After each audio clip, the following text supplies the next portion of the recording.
Hello everyone, welcome back to my channel. Thank you so much for tuning in. Thank you so much for subscribing. Today I'll be discussing about The Woman King. This movie has millions of views on Netflix. It is mind-blowing. I'll be discussing a little about the Republic of Dahomey, and also I will go into the movie. I will discuss a little about the movie, so just stay tuned. Before then, I want to say a very big thank you to my subscribers. Thank you to my returning subscribers. Thank you to my viewers. Please don't just view and go. Support me by liking, subscribing, share, comment, turn on your notification bell so that anytime I post a new video, you'll be notified. Thank you so much. So back to our topic. Dahomey is located in the western part of Africa. The name changed from the Republic of Dahomey to Benin Republic in the year 1975. As of then, the Kingdom of Dahomey was an important regional power that had an organized domestic economy built on conquest and slave labor. Significantly, international trade and diplomatic relationship with the Europeans, a centralized administration, taxation system, and an organized system. The warriors of Dahomey were all formidable and all women. This means they don't get married, they don't give birth to children, and they are all women.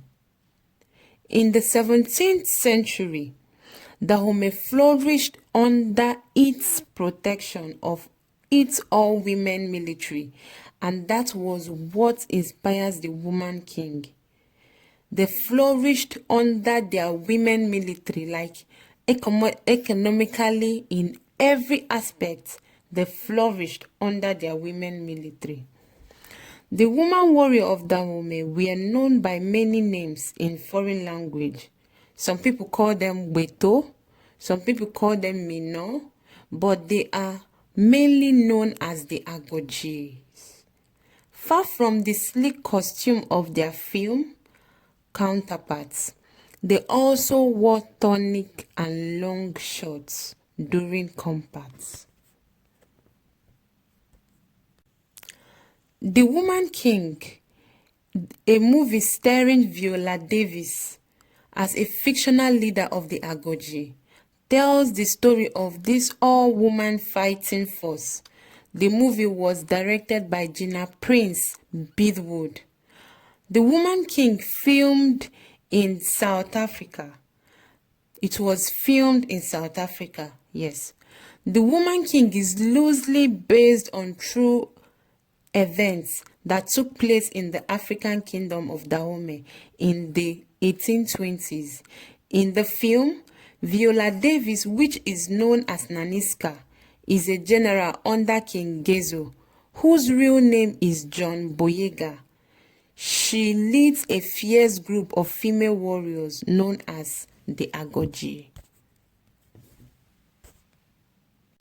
Though the broad stroke of this film is historically accurate, the majority of its characters are fictional, including Davis Naniska and Tuso Medu Wani, a young warrior in training. Naniska and Wani share names with documented members of the Agoji, but are not exact mirrors of these women. King Gezo, played by John Boyega, is the exception. According to Lynn Ellsworth, an architectural historian who studied gender dynamics in Dahomey, Gezo, who reigned 1818 to 1858, and his son, Glegle, who reigned 1858 to 1889, presided over what's seen as the golden age of Dahomeans history, ushering in an era of economic prosperity and political strength. The Woman King opens in 1823 with a successful raid by the Agoges, who free captives bound for enslavement from the clutch of the Oyo Empire, a powerful Yoruba state in what is now southwestern Nigeria. Dahomey has long paid tribute to the Oyo but is beginning to assert itself under the leadership of King Gezo and General Naniska. A parallel plotline finds Naniska, who disapproved of the slave trade after experiencing its horror personally, arguing Gezo to end Dahomey's close relationship with Portuguese slave traders and shift to production of palm oil as the kingdom's main export. The real King Gezo did in fact successfully free Dahomey from the tributary status in 1823, but the kingdom's involvement in the slave trade doesn't align as neatly with the historical record.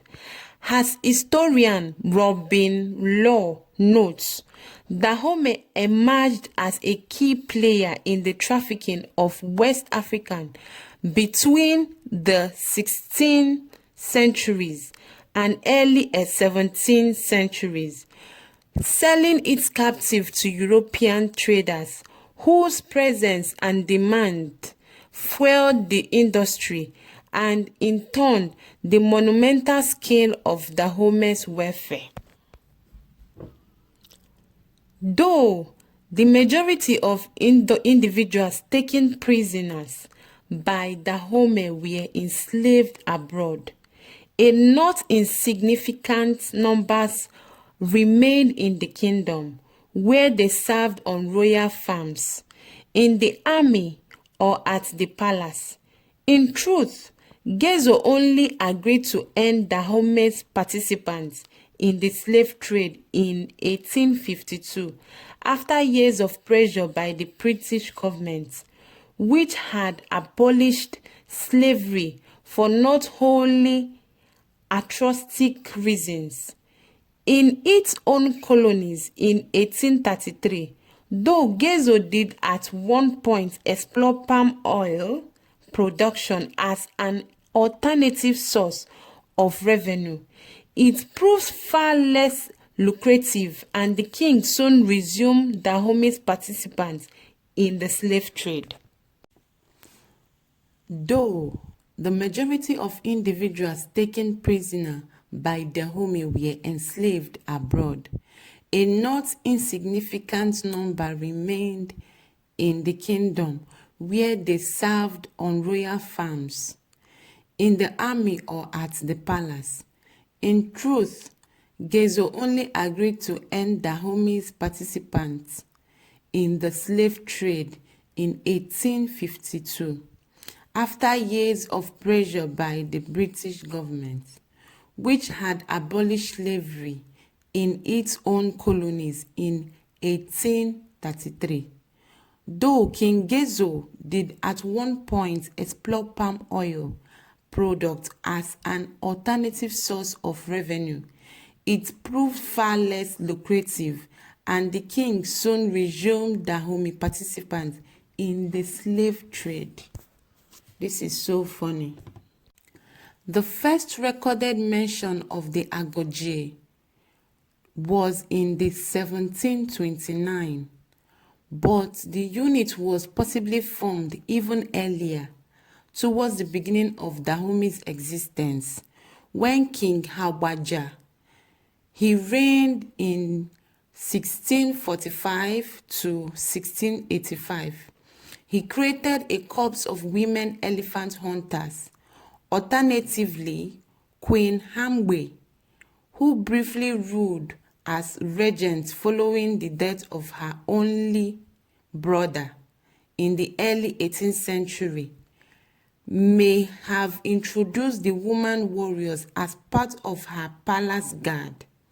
Either way, the Agoje reached their peak in the 19th century under King Gezo, who formally incorporated them into Dahomey's army.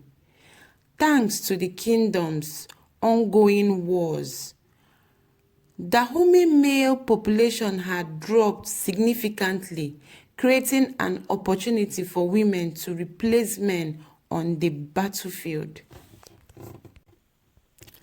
Dahomey military dominance started to wane in the second half of the 19th century, when its army repeatedly failed to capture Abeokuta, a well-fortified Egba capital in what is now southwest Nigeria.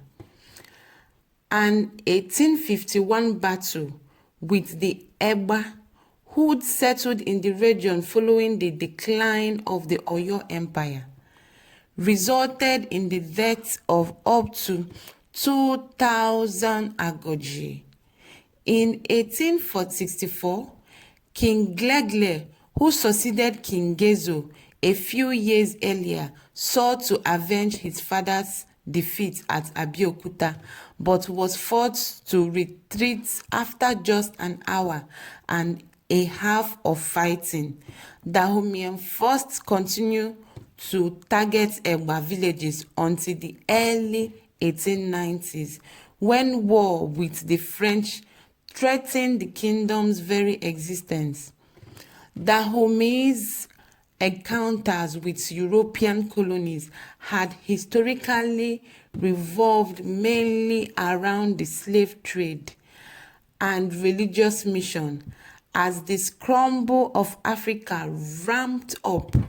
However, tensions between Dahomey and France escalated. In 1863, the French declared the neighboring kingdom of Porto Novo a colonial protectorate, angering Glegle, who considered Porto Novo a vessel of Dahomey. Glegle also clashed with the French over the port city of Cotonou. So I will stop here, guys. This is a long history. This is a very long history. Come to my best character in the movie, The Woman King. I would choose Izogi. Yes, her real name is Lashanya Lynch. Like, I loved her acting. I love the way she spoke. She's a Jamaican and also a UK citizen and also a US citizen. She's a good actress. Like, I liked her accent. It pained me when they shot her when she was trying to save Wani and they shot her. Like, that was the most emotional part in that movie. I shed tears. Actually, I really shed tears, guys. Thank you so much for joining me. Please don't forget to subscribe, like, share, and also turn on your notification bell so you can be notified anytime I post a new video. Thank you so much. I love you all. Bye.